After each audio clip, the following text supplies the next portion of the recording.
Welcome my dear friends. So today's I'm going to discuss very important MCQs for UGC NET examinations.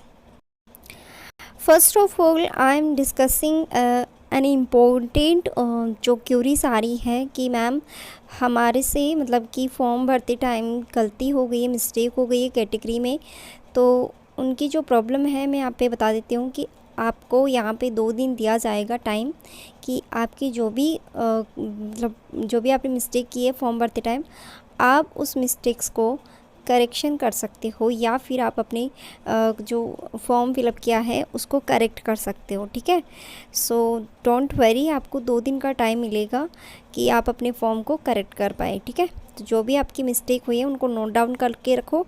जब आपकी correction window open होगी तब आप automatically इसको correct करवा लेना। ठीक है, सो यहाँ पे फर्स्ट ऑफ ऑल बात करते हैं कि जो मैं आपको टॉपिक या इम्पोर्टेंट क्वेश्चन करवाने वाली हूँ ये आपके पूछे गए हैं।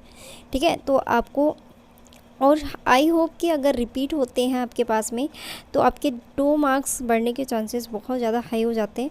तो देखो बात करते हैं सबसे पहले कि जो फर्स्ट क्वेश्चन है इसमें बोला गया है द एक्ट इनेक्टेड, मतलब कि कोई एक्ट है जो नेम है, एक्ट का नेम क्या है यहाँ पे, इंटेलेक्चुअल प्रॉपर्टी राइट। ये एक्ट है आपका, ये किसके ऊपर बेस्ड है, जो कि इंडिया के अंदर कब लाया गया था 1856 में, जो कि अब यहाँ पे बोला गया है कि किस पे बेस्ड है, कौन से एक्ट के ऊपर बेस्ड है। तो क्या अमेरिकन पे है या फिर ब्रिटिश पे है या फिर पेटेंट बिल पे है या फिर डिज़ाइन एक्ट पे है।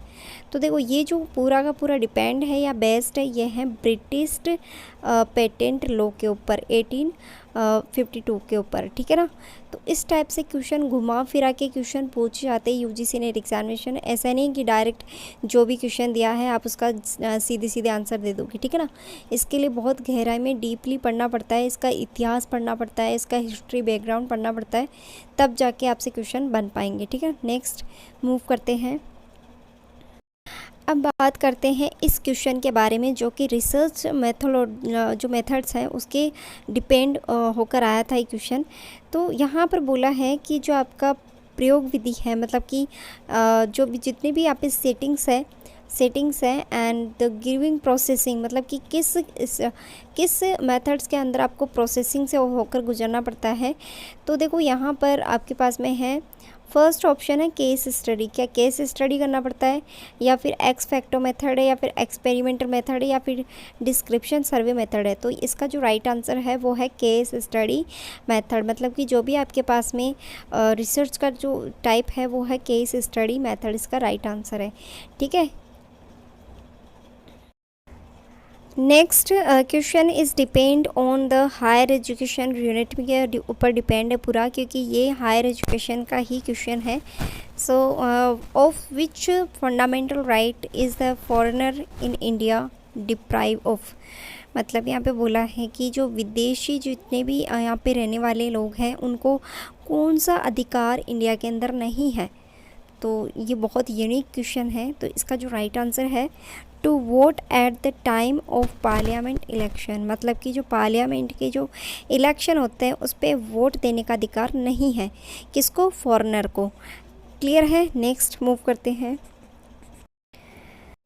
Next question is a very important, ये आपका टीचिंग एप्टीट्यूड से जो क्वेश्चन बना है, ये इस टाइप से क्वेश्चन आपको बहुत सारे देखने को मिलेंगे। ठीक है ना, यानी कि इनका जो वेटेज है वो आपको देखने को मिलेगा 40 से 50% के आसपास आपको इसका वेटेज देखने को मिलेगा। सारे के सारे क्वेश्चन इसी टाइप में आपको देखने को मिलेंगे। ठीक है ना, कोई थोड़े बहुत क्वेश्चन होंगे जो आपको इस टाइप से देखने को नहीं मिलेंगे, अदरवाइज़ ऐसे ही क्वेश्चन आपको देखने को मिलेंगे। The following are the experimental learning, मतलब कि जो प्रयोगात्मक विधि होती है, लर्निंग की जो एक्टिविटीज़ होती हैं उसमें जो टीचर्स का यहाँ पे बोला है कि कौन सी अडोप्ट किया गया है। ठीक है ना, तो फर्स्ट यहाँ पे आपको बताना है कि इसका सर्किल या साइकिल बताना है, साइकिल ऑर्डर। तो फर्स्ट नंबर पे आता है आपका 4th, ठीक है ना, यह आता है आपका फर्स्ट नंबर पे। सेकंड नंबर पे यहाँ पे दिया गया है इसको, थर्ड नंबर पे ये, और ये 4th नंबर पे ये।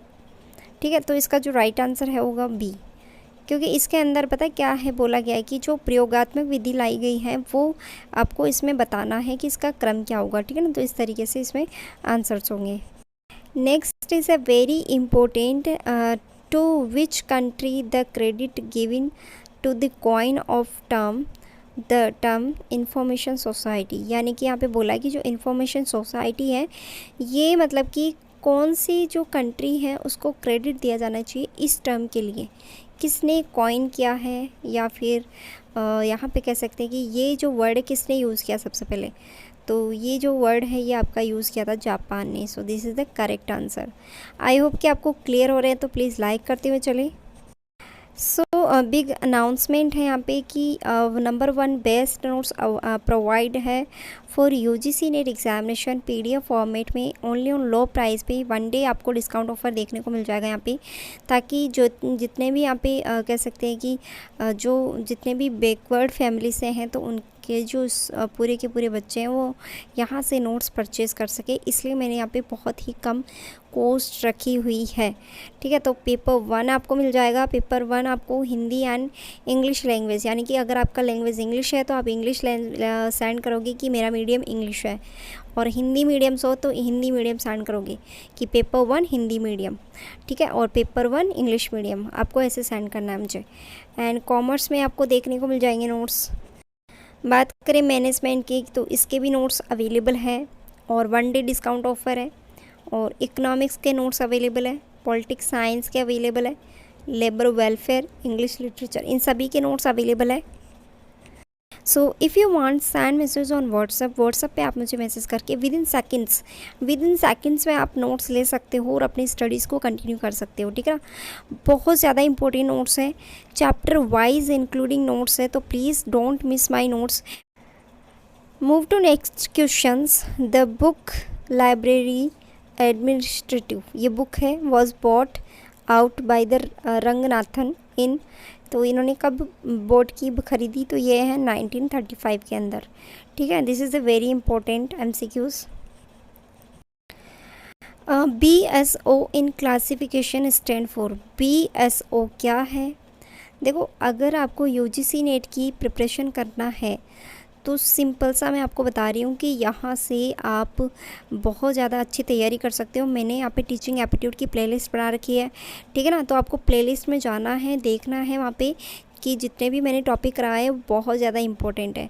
स्वयं प्रभा, ये स्वयं प्रभा हो गया, स्वयं हो गया, इनको तो आपको मिस करना ही नहीं है। सस्टेनेबल डेवलपमेंट गोल्स हो गए, ठीक है ना, जो सस्टेनेबल डेवलपमेंट गोल्स है वो आपको याद कर लेना चाहिए, उंगलियों पे याद होनी चाहिए आपको। जो मैं टॉपिक बता रही हूँ वहाँ से क्वेश्चन आपको देखने को मिलेंगे। ठीक है, और जितने भी आपकी पोर्टल लॉन्च हुए हैं, जितने भी आपकी न्यू एप्लीकेशन लॉन्च हुए for regarding the higher education purpose, तो आप इन ज़्यादा मतलब कि गूगल का जो है वो आप ले सकते हो, क्योंकि वहाँ से गूगल पे आपको ऑथेंटिक चीज़ें मिल जाती। ठीक है, विकिपीडिया पे।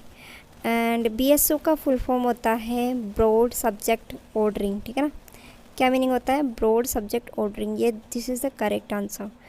ठीक है, next question is IIA founded in USA इन 1968। ठीक है, और इसका मतलब क्या होता है ये पूछा है कि इसका फुल फॉर्म क्या होता है। इसका फुल फॉर्म होता है institute of information and associations, institute of information and association. ठीक है, so this is the very important MCQs। Please share with your friends, subscribe my channel ऐसे ही अपडेट और आपके MCQs पाने के लिए। एंड मैं आपको बता देती हूँ जितने भी मैंने आपको वीडियो लेक्चर प्रोवाइड करवाए हैं बहुत ज़्यादा इंपॉर्टेंट है, और प्लीज़ शेयर करें, ज़्यादा से ज़्यादा सपोर्ट करें। थैंक यू सो मच, मिलते हैं नेक्स्ट वीडियो में।